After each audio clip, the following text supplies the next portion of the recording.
E hoje nós vamos tratar sobre as polêmicas no concurso do CNU. Como vocês sabem, tem muitos assuntos em pauta, como por exemplo, os candidatos que deixaram de assinalar o tipo de gabarito ou de transcrever a frase deverão ser eliminados. Em decorrência disso, nós tivemos uma recomendação por parte do MPF, nós vamos fazer uma análise jurídica sobre toda essa questão, para que vocês possam se situar sobre tudo o que está acontecendo e pode vir a acontecer. Vamos tratar aqui também sobre a suspensão do bloco 4 do CNU, uma vez que saiu uma decisão judicial em uma ação popular, e é claro, estamos aí no aguardo da publicação do resultado definitivo da prova objetiva no próximo dia 8 de outubro. Então, caso você seja um candidato interessado em informações sobre o concurso CNU, especialmente sobre uma ótica jurídica, não deixe de assistir esse vídeo até o final. Eu sou o Dr. Silas Adalto, advogado especialista em concursos públicos e servidores públicos. É lógico que hoje o nosso grande objetivo é tratar sobre diversas questões do concurso do CNU, sempre sob a ótica jurídica, mas existem vários outros vídeos aqui também no canal que vocês podem fazer um excelente proveito. E se você é um concurseiro de plantão, não deixe de se inscrever aqui para receber mais informações, ativar o sininho para sempre que sair um conteúdo novo você saber e, é claro, curtir o nosso vídeo. Agora, o mais importante, vamos tratar sobre o CNU.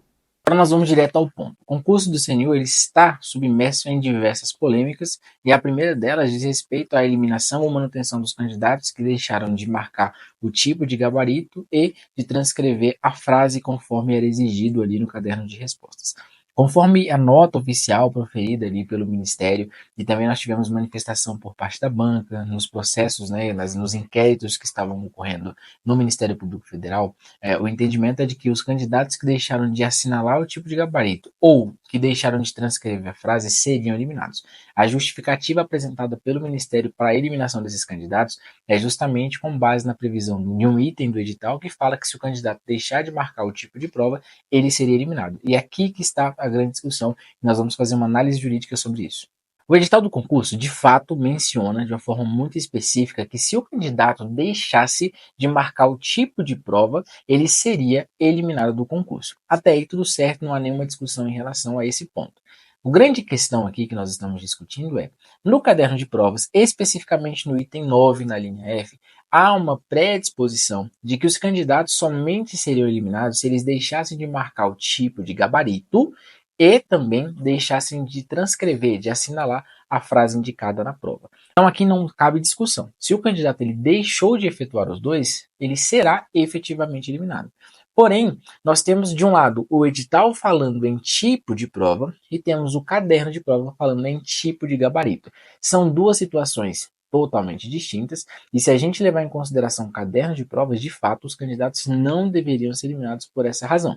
E talvez você vai falar assim, mas Silas, o edital é a lei do concurso e o princípio da vinculação ao edital fica onde?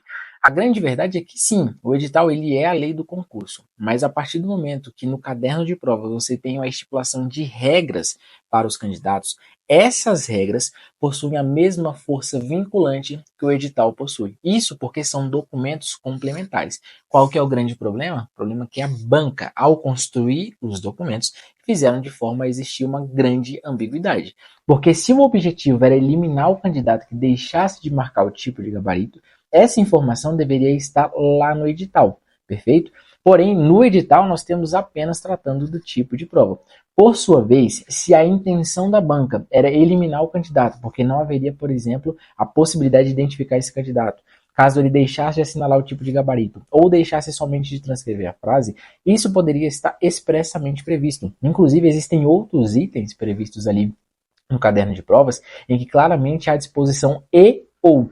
Quando você tem a disposição e ou, significa que se o candidato fizer uma das duas coisas ou as duas coisas, ele será eliminado. Por sua vez, na linha F, que trata sobre o tipo de gabarito, temos tão somente o conectivo e, ou seja, há uma ideia de cumulatividade. Então, se não fizer os dois, de fato será eliminado. Então, se nós levarmos em consideração aqui o princípio da segurança jurídica e o princípio da isonomia, segundo o qual a mesma regra deve ser aplicada a todos os candidatos, na prática, esses candidatos que fizeram um dos dois não deveriam ser eliminados. Inclusive, foi exatamente isso que aconteceu em dois importantes concursos recentes, que foi o concurso do BNB, Banco do Nordeste e o concurso da Caixa Econômica Federal. Em ambos os certames, a banca examinadora responsável pelo concurso também era a Sesgran-Rio, tal qual acontece no CNU. E a grande questão é que no caderno de provas também havia essa estipulação de que o candidato que deixasse de transcrever a frase e marcar o tipo de gabarito seria eliminado, mas aquele que obviamente fizesse um dos dois não seria.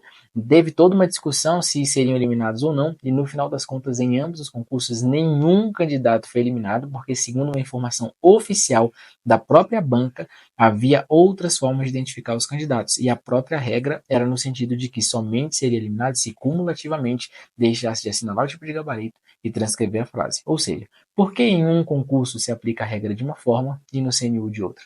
E nesse ponto, nós ingressamos em uma das informações mais atuais, né, que nós tivemos nesses últimos dias, que foi uma recomendação proferida ali pelo Ministério Público Federal, especificamente pelo procurador Humberto de Aguiar Júnior.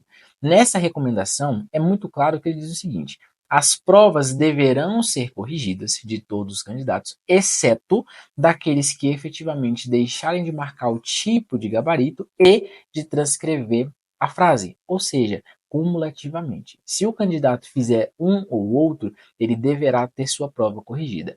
Nós temos, aí você vai pensar assim, mas Silas, qual é o poder dessa recomendação? O que, que isso significa na prática? Pessoal, muito embora vocês estejam vendo esse nome recomendação, o peso jurídico desse documento, desse parecer, é gigantesco no mundo jurídico. Significa dizer que o Ministério estará obrigado a cumprir essa recomendação? Não. Só que é quase isso, porque se o Ministério, se a banca se negarem a cumprir e a corrigir a prova desses candidatos, basicamente o Ministério Público Federal poderá ingressar com uma ação civil pública justamente para forçá-los a corrigirem essas provas. E aí é que está a grande dor de cabeça. Se isso acontecer, eu garanto a vocês que o concurso será suspenso. Por que será suspenso? Porque não tem como o concurso seguir se vários candidatos estão para trás sem terem suas provas corrigidas. Então, o ideal, analisando o cenário, trazendo a segurança jurídica para todos os candidatos, privilegiando o princípio da isonomia, seria justamente de que todos esses candidatos, né, que são considerados os sem bolinha, né, como alguns estão chamando, tivessem as suas provas corrigidas, desde que não tenham deixado de fazer os dois atos de forma acumulativa, para que justamente não haja nenhum impedimento à continuidade do certame. Isso pode trazer um impacto jurídico muito grande e, como eu ressaltei, muito embora seja uma recomendação que traz uma ideia de sugestão, se não for cumprido, tenho certeza que o Ministério Público ingressará com uma ação específica para resolver essa questão. E aqui, pessoal, aproveitando que nós estamos falando sobre a possibilidade de suspensão do concurso, caso o MGI ou a Sesgran-Rio não cumpram a recomendação por parte do MPF, eventualmente haja uma ação civil pública, é muito importante a gente trazer à tona a discussão acerca do bloco 4 do CNU. Nós fomos todos surpreendidos com uma decisão liminar que foi proferida em sede de uma ação popular, na qual objetivava, né, a anulação dessa prova, né, do bloco 4, em virtude de um suposto vazamento de informações da prova do período da tarde, que ocorreu lá na Escola de Referência em Ensino Médio Jornalista Trajano Chacon. Segundo constam nos autos, os candidatos tiveram acesso à prova da tarde por mais de 10 minutos, essas informações vazaram no WhatsApp, então assim, é absolutamente impossível fazer um controle de danos nesse caso, e por conta disso o juiz suspendeu o resultado no bloco 4, enquanto o processo vai tramitar, mas a tendência é realmente pela anulação dessa prova. A priori, o pedido de anulação seria exclusivo em relação à prova do período da tarde, que foi aquela que teve o vazamento das informações.